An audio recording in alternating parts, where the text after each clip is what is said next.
బాలు వాళ్ళ నానమ్మ ముఖ్యంగా అలా తయారవడానికి గల కారణం బాలు. చక్కగా డాన్సులు వేసుకుంటూ మందు బాటిల్ నెత్తి మీద పెట్టుకొని డాన్స్ వేసుకుంటూ కూర్చొని మందు తాగేసి, ఏంటి ఇంకా ఈ పూలగంప రాలేదు అని ఆమ్లెట్ కోసం ఎదురు చూస్తూ ఉంటాడు. అంతలోనే మీనా ఆమ్లెట్ వేసుకొని వస్తుంది.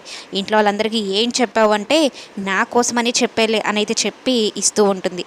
నీలాంటి భార్య దొరకడం నాకు అదృష్టం పూలగంప, చక్కగా ఆమ్లెట్ తెచ్చిచ్చావు అనేది చెప్తూ ఉంటే, ఇంతలో బాలు వాళ్ళ నానమ్మ వస్తుంది. ఆమె ఎక్కడ చూస్తుందో అని ఇద్దరు మాట్లాడుకుంటున్నట్టు ఆ మందు సీసానైతే దాచిపెట్టేస్తారు. అయితే బాలు వాళ్ళ నానమ్మ చాలా కనిపెట్టేస్తుంది. ఇక పోటాపోటీగా ఇద్దరు రెచ్చిపోయి మాట్లాడుకుంటారు.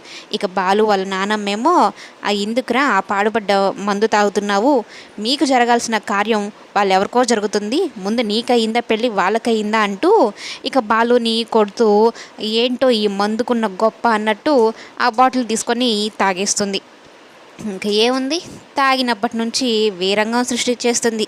ఇంతలో ప్రభావతి రావడం, ఏదో పెద్ద చూస్తే ప్రభావతిని చూస్తే అందరూ గజగజ వణికిపోయేట్టు పెద్దగా అరుచుకుంటూ వస్తుంది. ఇంకొంచెం కూడా జ్ఞానం అనేది లేదా, అక్కడ కింద వాళ్ళకి శోభనం జరుగుతుంటే అంటూ మాట్లాడుతుంటే, ఇక బాలు వాళ్ళ నానమ్మ రచ్చ రచ్చ చేసేస్తుంది.